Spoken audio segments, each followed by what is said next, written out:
Hi welcome to hash tag నేను మీ మనోజ్. తెలంగాణలో 10 ఏళ్లు కాంగ్రెస్ అధికారానికి దూరంగా ఉంది. ఈ సమయంలో పీసీసీ చీఫ్గా పొన్నాల లక్ష్మయ్య, ఉత్తమ్ కుమార్ రెడ్డి పీసీసీ చీఫ్గా పనిచేశారు.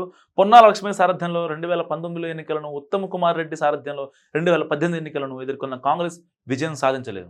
రేవంత్ రెడ్డి టీపీసీ చీఫ్గా పదవి చేపట్టిన తర్వాత పార్టీకి జోష్ వచ్చింది, ప్రజల్లో ఆదరణ పెరిగింది. దీంతో 2023 అసెంబ్లీ ఎన్నికల్లో రేవంత్ రెడ్డిని అధికారంలోకి తెచ్చారు. అధికార పార్టీకి ప్రస్తుతం అధ్యక్షుడిగా నియమితులయ్యారు. సో ఎమ్మెల్సీ మహేష్ కుమార్ గౌడ్ ఇప్పుడు ఆయన ప్రస్తుతం రేవంత్ రెడ్డి పీసీసీ చీఫ్ అయినప్పుడు కాంగ్రెస్లో అలజడి చెలరేగింది. అసలైన కాంగ్రెస్ వాదుల పేరుతో సీనియర్లు వేరుకుంపటి పెట్టారు. సో ఇక కొందరు పార్టీని వీడారు, కానీ రేవంత్ అందరినీ కలుపుకొని పార్టీని అధికారంలోకి వచ్చారు. ఇప్పుడు మహేష్ కుమార్ గౌడ్ను అందరూ ఆమోదించారు, కానీ ఆయన అందరినీ కలుపుకొని కాంగ్రెస్కి ప్రస్తుతం ఉన్న ఆదరణను మరింత పెంచాల్సిన అవసరం ఆయన మీద చాలా బాధ్యత ఉందని చెప్పాలి.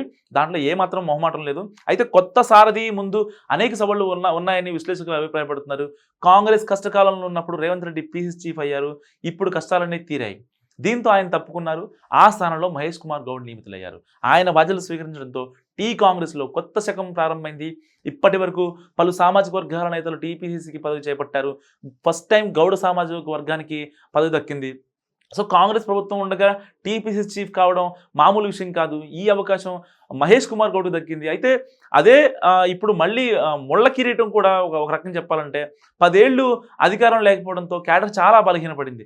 చాలా మంది పార్టీని వీడారు కూడా. సో అధికారంలోకి రావడంతో మళ్ళీ రావడానికి ఆసక్తి చూపుతున్నారు. అయితే 10 ఏళ్ళు పార్టీ కోసం కష్టపడిన వారిని, పార్టీని వీడి మళ్ళీ చేరిన వారికి సమన్వయం చేసుకోవడం ఇప్పుడు మహేష్ కుమార్ గౌడ్ ముందున్న పెద్ద టాస్క్. ఎందుకంటే పార్టీ పదవుల నియామకంలోనూ అందరినీ సంతృప్తి పరచాల్సి ఉంది, అందరినీ సాటిస్ఫై చేయాలి. సో నామినేటెడ్ పదవుల్లోనూ కొత్త పాత వారి మధ్య సయోధ్యత్వం కుదరాల్సిన అవసరం కూడా ఉంది.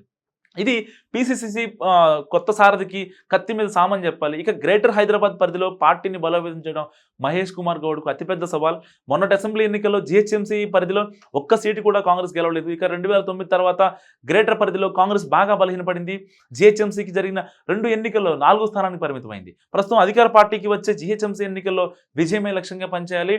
ఆ మేరకు పార్టీని బలోపేతం చేయాల్సిన బాధ్యత సారథిపై ఉంది. ఇక త్వరలో జరిగే పంచాయతీ, జడ్పీటీసీ, ఎంపీటీసీ ఎన్నికలను అధికార పార్టీ సత్తాను చాటాలి, మున్సిపాలిటీ, కార్పొరేషన్లను కైవసం చేసుకోవాలి. సో ఇది పీసీసీ చీఫ్కు అంత ఈజీ కాదు. వీటిని అధిగమించి పార్టీని బలోపేతం చేస్తేనే ఆయన పదవికి భద్రత ఉంటుంది. సో ఇన్ని సవాళ్లు నిజంగా కొత్త పీసీసీ చీఫ్ మహేష్ కుమార్ గౌడ్ దాన్ని సవాళ్ళను యాక్సెప్ట్ చేస్తారా, లేకపోతే మధ్యలోనే వదిలేస్తారా? మీరేమనుకుంటున్నారో నా కామెంట్ రూపంలో తెలియజేయండి. చూస్తూనే ఉండండి హ్యాష్ ట్యాగ్ యూ.